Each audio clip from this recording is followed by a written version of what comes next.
Local programming on KRWG Public Media made possible in part by viewers like you. Thank you.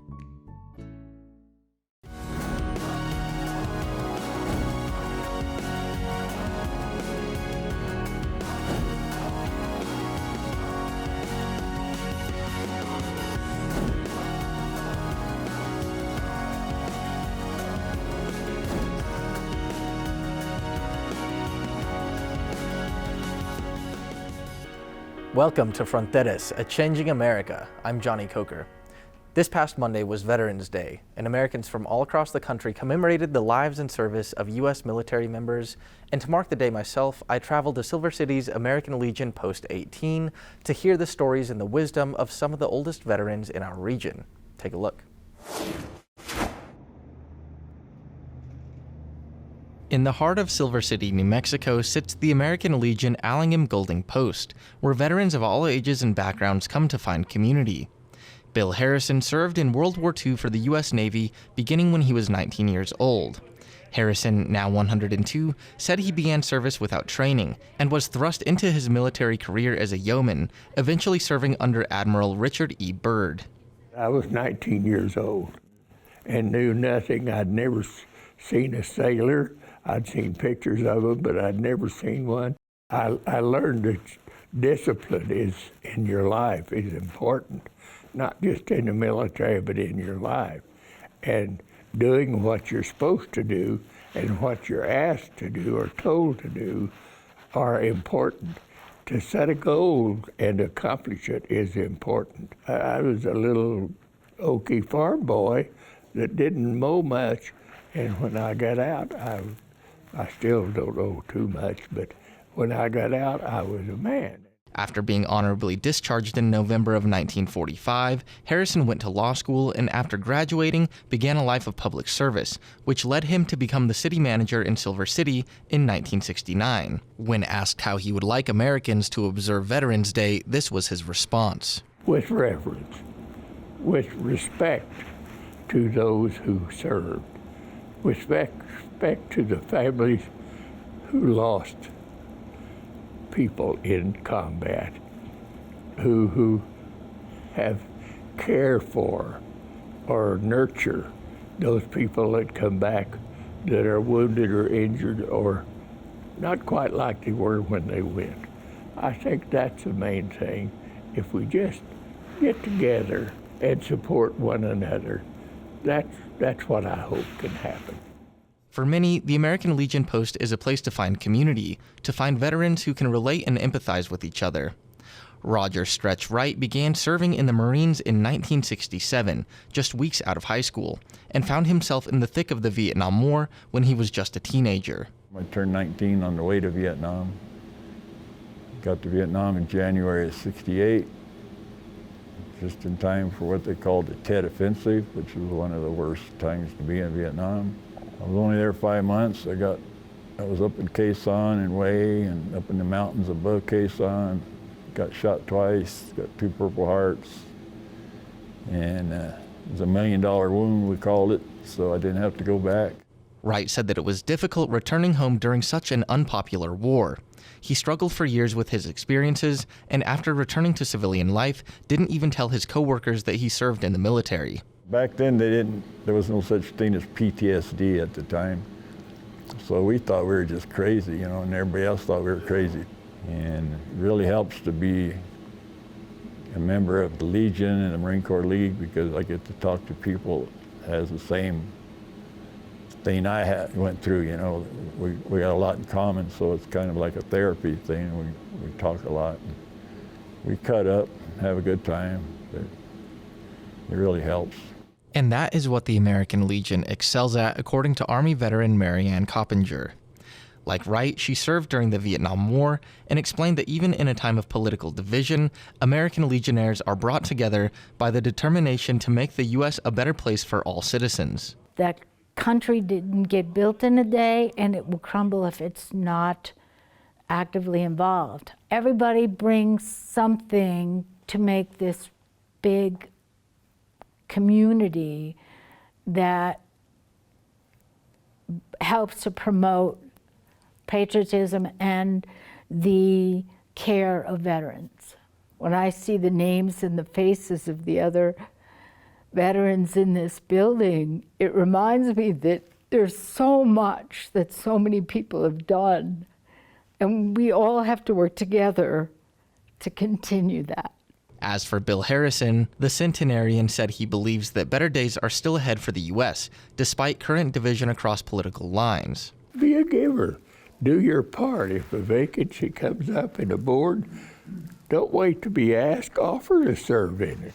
That's how we are a good democracy, a republic, actually. We've been in lots worse places than we are now. This is a great country. And these people that are here today are the ones that have made it great. In the town of Silver City, these veterans offer more than stories of war. They provide lessons in resilience, camaraderie, and the enduring strength of service to one's community. And now joining me in studio to discuss Military and Veterans Appreciation Week at NMSU is Hector Sanchez, Director of NMSU's Military and Veterans Programs. Hector, thanks so much for joining me on the program today. Nice to be here. Of course. Well, just to begin, I want to hear a little bit about your background.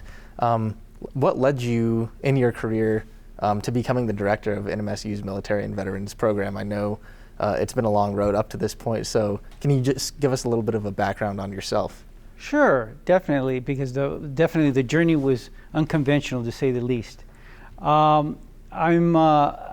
started here as a student early 90s to pursue my bachelor's degree in computer information systems, and during that process, I graduated here in 2003, where I got my bachelor's degree, and figured I would have to leave the area. Didn't know what my prospects here were. There was availability to being in the registrar's office in terms of technology degree opportunity they were looking for to do the degree audit system. And so I was hired on, very surprised, but happy that I was going, not only I graduated from NMSU, but I was going to work here. Before then, kind of skipped a little bit, I was in the United States Air Force, where I was stationed at Holloman Air Force Base. And that's when I decided then to come to NMSU, obviously to pursue my educational goals. Then in 2009, I was promoted to assistant registrar at the registrar's office, and got my master's degree in 2013, where I got as an MBA, and I was happy doing it. It was something that I really enjoyed doing. But then in 2016, this position came available. I didn't think I was going to get it, and I applied for it, and I was offered the opportunity to be the director.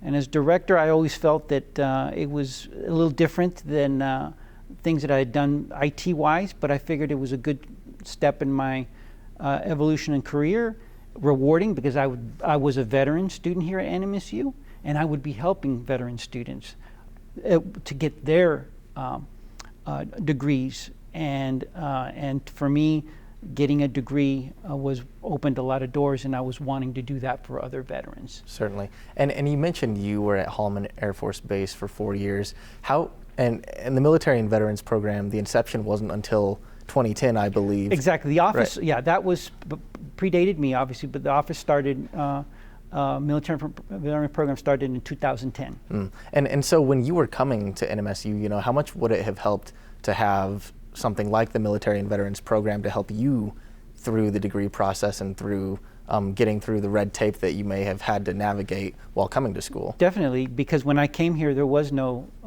military and veteran programs. There was an office that was staffed by one person, and she had some assistants, but the office was just basically to process educational benefits. There was no programming, there were no events, and if you bumped into another veteran, it was sheer by luck.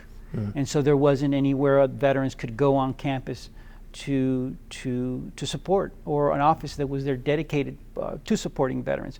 That would have made a very, it would be very beneficial to me, because I just didn't know what I didn't know. And now that I'm serving veterans, we try to get that aspect and make it easier for them to transition, so that they know all the obstacles that I had that I did not know how to navigate at that time. And what kind of hurdles do exist for veterans that are coming to continue their education or even just start a degree for the first time after getting out of the service? I mean, what are the major barriers for those folks? Yes, there are many. The first one is just reintegrating back into civilian society. In the military, there is a camaraderie, there is a structure, there is a process, and you do things as a team. Once you leave the military, you're on your own. You don't have that structure. You don't have people that are there to help you. And most importantly, you don't have that camaraderie that you would have had with your fellow comrades in the military. That's one of the biggest pieces. The other is also just transitioning the economics of the situation, getting a job, paying your bills. If you're married, as at the time I was, integrating that with your spouse and forging a way of surviving. Because once you leave the military, many times you're on your own and finding a job. And so those were unique barriers, the social barriers of coming back into the civilian life, but also the financial barriers of getting a job and paying the bills. And so how does your department, facilitate making that transition easier and making it easier for veterans to get their education and to eventually find a job and assimilate back into civilian life? Like what is it that what programs do y'all offer? Yes, that's one of the things that we try to do, is to offer a place where they know they can come with other veterans and comrades in arms that have been, transitioning out. We have an office where they can come. We help them with the process of getting admitted into the university, if that's the one thing they're looking at before they even come to NMSU. Then also processing the maze and the red tape that's involved in getting educational benefits from the VA or Veterans Administration. There's a lot of paperwork, a lot of things that they need to complete, and so we guide them through that whole process that they need to get their benefits, because many times the benefits they receive are going to be substantial. They can get tuition and fees, they can get housing benefit, they can get a book allowance. And so getting those benefits many times will determine whether they can go to school or not. The other thing that we also help them that I did not have access to or didn't know I had access to is other services, disability services that were offered here, to make sure that if you are a veteran, you have disabilities, that you can be supported in the classroom, that there are things that the university can do to make that whether it's a mental disability or a physical disability, to help you stay in the classroom. Other things such as food insecurity. If there's a lot of times veterans have issues with economic, as I mentioned, and they need to be able to know, hey, if I can't make the bills, where can I get food? Either here at the university, as we have our cupboard, or in the community, where a lot of churches, a lot of veteran groups as well offer food assistance to our veterans. And most important, housing. Housing is very important. We here at NMSU have veteran housing, family housing, that's been around since the 1950s. In fact, NMSU was one of the first universities in the United States to offer veteran housing on campus. And so we basically inform of those opportunities, that very affordable housing, or if they're looking for housing outside of in the community, we also can assist with that as well. And how many, do you have the numbers, or do you have any idea of how many active military and veterans that NMSU serves and that comes through your office? Like what percentage of the student body are those folks? Okay, definitely. So for those veterans that want to identify, because many veterans do not have to identify as a veteran, but if they identify as a veteran, they come to our office for educational benefits, which they have to identify.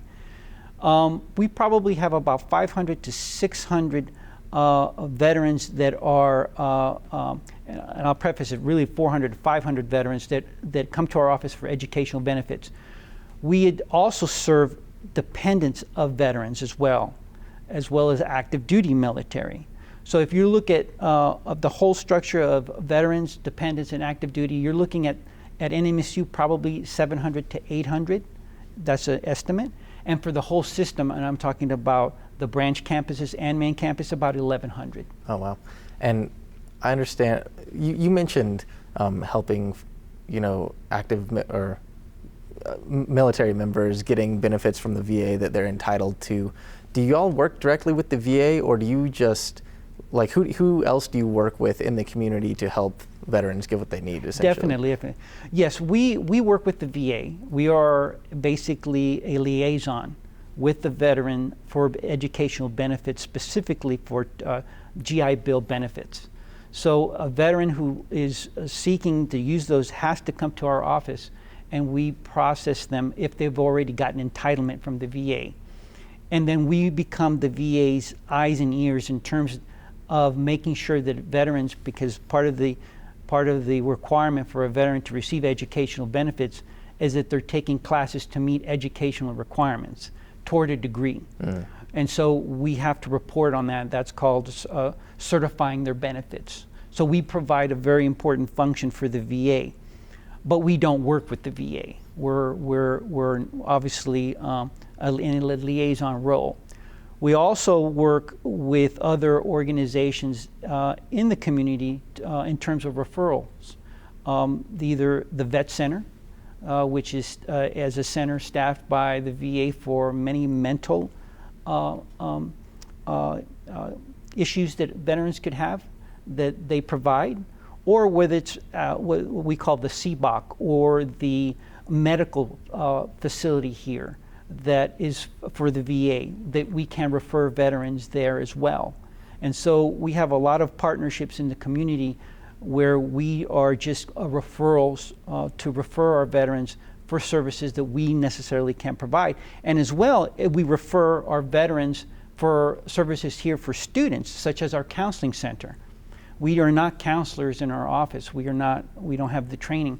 But if a veteran shows up and needs counseling service, we make sure that we refer them either to NMSU counseling center or a counseling center into the community. And in terms of Military and Veterans Appreciation Week here at NMSU, I know your week started last Friday with the parade in downtown Las Cruces, and just to go off of what we've been talking about, how valuable is it to be in a community that values its veterans and values its service members in a way that Las Cruces does and NMSU does? Definitely. Just to say, the parade was on Saturday. And so it went out great. And yes, it's very important. One of the reasons why we have a larger population of veterans here attending NMSU is because we're surrounded by a large population of veterans in the community. We have 3 major installations around the university, obviously White Sands Missile Range, Fort Bliss in El Paso, and Holloman Air Force Base, where I came as a serviceman. And so the community is very, very integrated into our military culture here for decades. There are so many organizations in the community that help veterans because veterans are part of the community.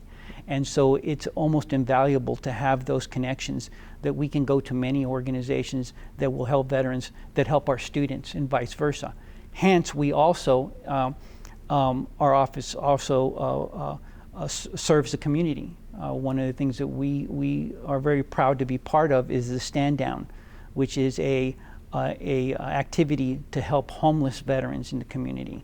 Even though they may not be students at NMSU, we feel also as a part of the community to also help in community programs that help veterans, regardless of whether they're students or here at NMSU or not, because we all need to work together to help our veterans. And I believe that's very vital, that we all help each other. But as you mentioned, we have a very strong community here of organizations in Las Cruces. And I wanted to ask your take, Hector, on, recently during the elections, there were 2 constitutional amendments passed that essentially extend tax breaks to the veteran community. I was wondering, do you think these tax breaks could help increase the population of veterans retiring here and even have an impact on your office, or is that something that you've thought about or that y'all have talked about? I've heard of these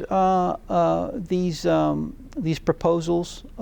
Anything, obviously, that can help our veterans in New Mexico.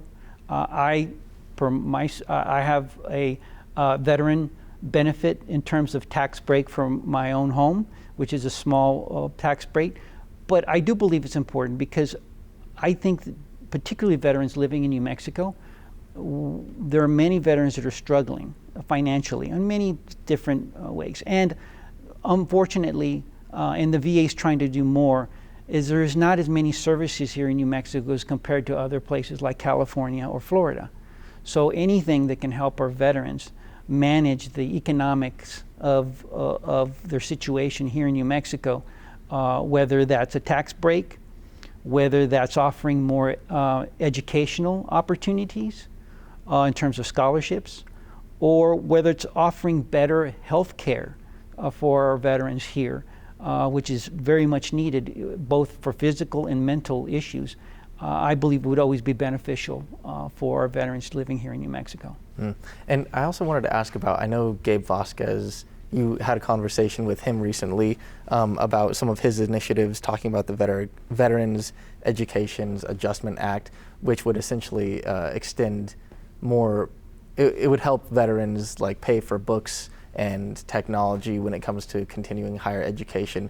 Tell me how that conversation went. Like, give me the rundown. Definitely. So he's trying to introduce legislation to help our veterans, particularly with the large increase in books and supplies. Part of the GI Bill, as I mentioned earlier, is offering a book stipend or supply stipend, which hasn't been increased in over 10, 15 years. Well, we know that the price of books and the price of supplies have gone up more than enough in 15 years. So I believe that there should be an increase in these. This would help our students because unfortunately, if they can't make it with their books, they have to pay out of pocket. And sometimes paying out of pocket means that they may not be able to go to school. So this is very important that our veterans get these types of increases because unfortunately, due to inflation and due to the situations with higher education just in general, it's very expensive to go to school. It's obviously not as expensive as many other places in New Mexico compared to the rest of the country, but I do think that books and supplies are very important and they need to be increased to give our veterans more opportunity to not have to pay out of pocket to buy their books and their supplies. And Hector, I know this is a really broad question, but I mean, what other initiatives would you like to see, whether it's at the state or federal level, to help your mission, your office's mission of, bringing higher education to veterans and making it an easier process for members of our military to get a higher education? Definitely, and I did bring this up to Representative Vasquez as well, and anyone who listens. The average age of a veteran that goes to NMSU is 30 years old. They're married, normally have children, and either are working one or two jobs to survive. I think it's important that, particularly when it comes to online and online training, that this part of method be increased, because many times veterans it's very difficult for them to go to school because they either are working, they have families, so it's difficult for them to be in a classroom at a particular time on a particular day. So having online courses, online degrees is very vital. New Mexico State, because of the pandemic, has increased as well many additional degrees that we used to not have. So we're doing, I think, a very good job at NMSU. Where I do think the VA needs to help is that the VA, unfortunately, has very many laws that are old. And sometimes if you're an fully online student and going to an online school, you do not get all your full housing. because you're going to an online school. That's, I believe, a travesty, because I believe that whether you're going online or whether you're going at a residential situation or having residents in school, that this benefit shouldn't be counted against them because they're all going online. I think it needs to be looked at, and it's impacting more of our veterans because more of our veterans, unfortunately or fortunately, are going online, and because this is the best way they can go. So I do want the VA. I've already talked to the director of the VA for Student Educational Services, Mr. Garcia. He's aware of it. I brought it to his attention, and he's working with Congress and working with many other leaders in the community as well to have that changed. And I do see that's affecting many of our students at NMSU and probably many students around the nation. Well, Hector, that's all the time we have, unfortunately, but I do want to thank you for your service both to our country and to all the service you do here at NMSU. Thank you so much for coming on the program today. Thank you for inviting me. That's all for today's episode. Remember, you can stay up to date on the latest local news at krwg.org. For all of us here at KRWG Public Media, I'm Jonny Coker, and we'll see you next time on Fronteras, A Changing America.